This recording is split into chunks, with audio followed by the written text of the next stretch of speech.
और तेजस क्रैश में शहीद हुए विंग कमांडर नमांश स्याल को आखिरी विदाई दी जा रही है। सुबह उनका पार्थिव शरीर कोयंबटूर एयरफोर्स स्टेशन लाया गया, जहां वायुसेना ने सैन्य सम्मान के साथ उन्हें श्रद्धांजलि अर्पित की।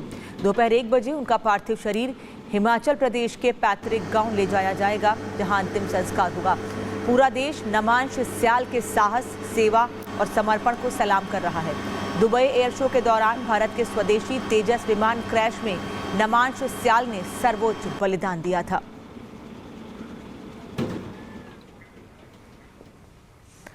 नमांश स्याल को आज अंतिम विदाई दी जाएगी। विंग कमांडर नमांश स्याल शुक्रवार को दुबई एयर शो में हुए हादसे के दौरान विंग कमांडर नमांश स्याल शहीद हो गए थे और आज उनका अंतिम संस्कार किया जाएगा। हिमाचल प्रदेश के पैतृक गांव में आज दोपहर 1 बजे उनका पार्थिव शरीर पहुंचेगा और उसके बाद उन्हें वहां पर अंतिम विदाई दी जाएगी। दुबई में एयर शो के दौरान तेजस क्रैश हो गया था और उसको उस वक्त विंग कमांडर नमांश स्याल उड़ा रहे थे और अचानक से एयर शो के दौरान ये एयरक्राफ्ट हादसे का शिकार हो गया था। Republic Bharat wing commander Namansh स्याल के घर पहुंचा, जहां दीवारों पर वीरता की अनगिनत तस्वीरें और परिवार की आंखों में दर्द है। पूरा भारत नमांश स्याल के साहस को नमन कर रहा है। दुबई एयर शो के दौरान हुए दर्दनाक हादसे में भारतीय वायुसेना के विंग कमांडर नमन स्याल जो है उनकी शहादत हुई है। इस वक्त हम उनके पैतृक गांव जो है कांगड़ा ज़िले में मौजूद हैं और यहाँ परिवारजन जो हैं कहीं ना कहीं दुख में हैं। अभी तक परिवारजनों को ये समझ नहीं आ रहा कि वो विंग कमांडर जो दुबई एयर शो के लिए कुछ ही दिन पहले जो है चयनित हुए थे, फिर वहाँ गए, आखिरकार ऐसा क्या हुआ कि उनकी जो है वहाँ पर जो है निधन हुआ। हमारे साथ बात करने के लिए उनके ताया जी मौजूद हैं, जोगिंदर नाथ स्याल। ताया जी, मुझे ये बताइएगा, आपकी सबसे आखिरी बार उनसे बात कब हुई, क्या बताया था, खुश थे? दुबई जाने से पहले उनसे बात हुई थी कि मेरी सिलेक्शन हुई वहाँ एयर शो में जाने के लिए, तो मैंने उनको आशीर्वाद दिया और शाबाशी दी थी कि आपने तो हमारा ख़ानदान का नाम बड़ा रोशन कर दिया इतनी, और बेटा जाओ आप खुशी खुशी से वहाँ पर अपना ये कम्बैटिंग करो। तो इससे पहले भी क्योंकि हमने देखा तस्वीरें, जहां पर हम तस्वीरें देखेंगे वहां पर फाइटर जेट और ट्रेनी जेट्स जो हैं उनके बैकग्राउंड में हैं, यानी कि काफ़ी लंबे समय से जो है वो फाइटर जेट्स उड़ा रहे थे। पहले पठानकोट में उनकी फर्स्ट अपॉइंटमेंट हुई थी तो वहाँ पर उनको सुखोई हुआ अलॉट, तो वो अमूमन सुखोई उड़ाया उन्होंने। उसके बाद हैदराबाद में भी सुखोई उड़ाया।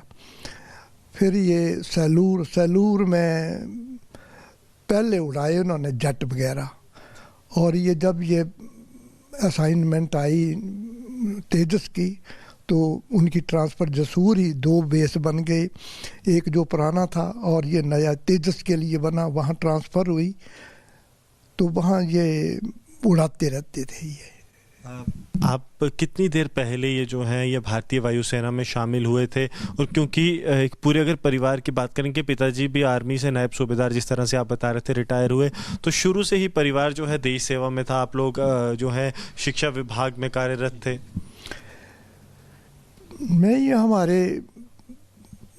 मेरे फादर तो एग्रीकल्चरिस्ट थे, उसके बाद ये ही इनके फादर जो है नमंस के, ये ही गए एयरफोर्स में।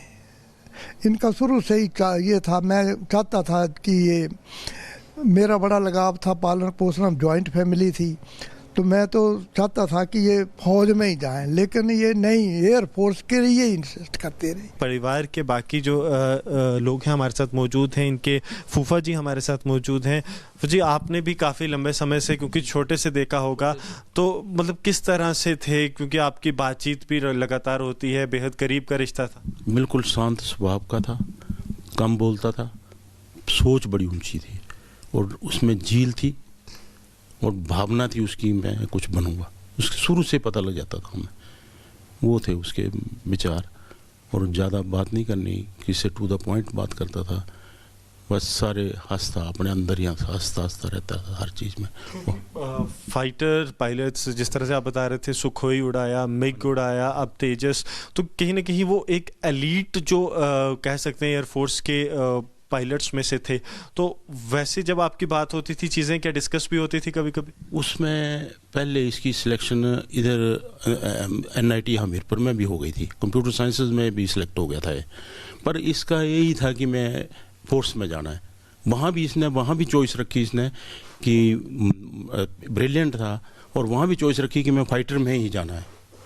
ये बताता था कि मैंने फाइटर में जाऊँ। ये जो दुखद घटना हुई, इसकी जानकारी कब मिली? इसकी मेरे को 4:55 पे, मैं इधर था कहीं रिश्तेदारी में गया हुआ था, वहाँ पे मेरे को 4:55 पे फर्स्ट इन्फॉर्मेशन मिली है। उसने इसके फादर के थ्रू, फादर का फ़ोन आया मेरे को कि ऐसा ऐसा हो गया। देन मैं इधर इमीडिएटली वहाँ से टैक्सी करके इधर आ गया। यहाँ फिर सारा घर में तो वो थे नहीं फादर वगैरह, या तो फिर मैं आता जाता रहता था। मेरा बड़ा लगाव था इनके फादर से भी, मैं शुरू से ही बड़ा लगाव था, मैं यहीं आते थे हम। उनके भाई भी, मामा जी के बेटे भी हमारे साथ मौजूद हैं। आपकी भी लगातार बात होती रहती होगी, क्या बताते थे?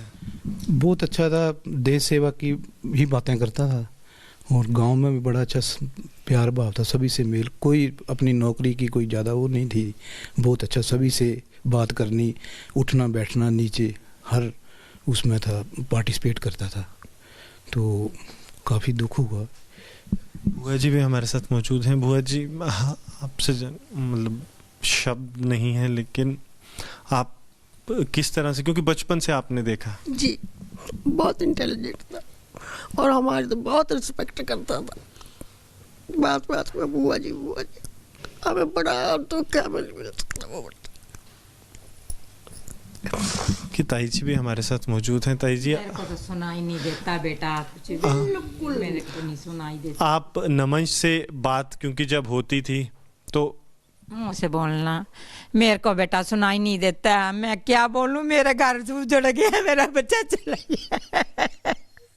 क्या बोलूं, मैं एक बच्चा था, 2 बच्चे थे, मैं ये छोटा भाई था, मेरा बेटा बड़ा था, अब एक रह गया। अब क्या करूं, मैं ताई हूँ बच्चे की, क्या करूं मैं। परिजन आप देखिए कि कहीं ना कहीं दुख के माहौल में हैं, उनके बाकी परिजन भी मौजूद हैं। आपसे जानना चाहूँगा, लगातार आप जानते, आप क्योंकि इस घर में आए थे तब से आप जानते थे, तो क्या स्वभाव कैसा था और ये दुखद समाचार कब मिले?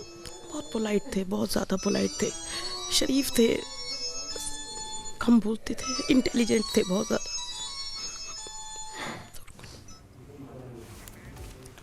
और नमांश स्याल के घर से इस वक्त गुरसिमरन हमारे साथ जुड़े हैं। गुरसिमरन, परिवार से आपने बात की, परिवार के कई लोग ऐसे हैं जो बात कर पा रहे हैं, लेकिन महिलाएं बिल्कुल भी बात करने की स्थिति में नहीं हैं। अभी थोड़ी देर के बाद उनका पार्थिव शरीर उनके गांव पहुंच जाएगा। क्या कहना है आसपास के लोगों का, और उनके अंतिम संस्कार को लेकर कोई समय पता चल पाया है कि कब उनका अंतिम संस्कार होगा, कितने बजे?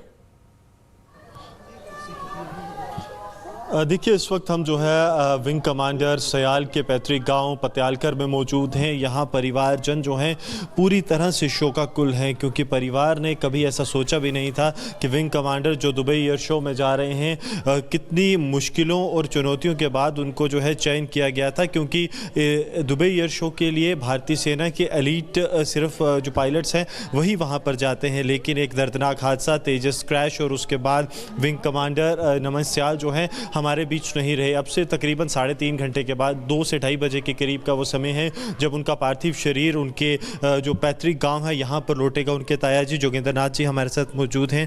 ताया जी, जो आखिरी जो है श्रद्धांजलि देने के कितने बजे यहाँ दी जाएगी, और उसके बाद अंतिम संस्कार की क्रिया कब होगी?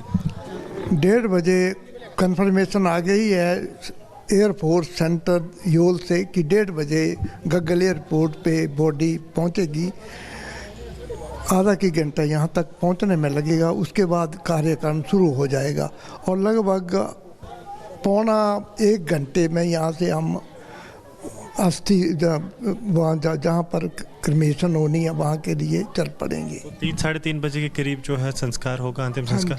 हाँ जी 3:30 बजे से लगभग पहले ही हाँ जी। तो आप समझिए ये ताया जी थे जो बता रहे थे, इनसे हमने पहले भी बात की, क्योंकि शुरू से जो है नमन सयाल इन्हीं के हाथों पड़े और बड़े हुए। ये जो है खुद शिक्षा विभाग से जो है पदोन्नत हुए हैं। इनके जो नमन सयाल के पिता थे वो पहले नायब सूबेदार थे भारतीय सेना के आर्मी मेडिकल कोर में, उसके बाद वो शिक्षा विभाग में जो है जो प्रिंसिपल के तौर पर रिटायर हुए थे। तो अब जो है 3:30 बजे 3-3:30 बजे का समय जो है वो रखा गया है अंतिम संस्कार के लिए। यहाँ की अगर बात की जाए तो सरजीवन से कहूँगा आपको तस्वीरें दिखाएं तो पूरा परिवार और परिजन जो है वो पूरा शोकाकुल परिवार है। एक साथ वहां पर मौजूद है नमांश विंग कमांडर नमांश सयाल को अंतिम विदाई देने के लिए।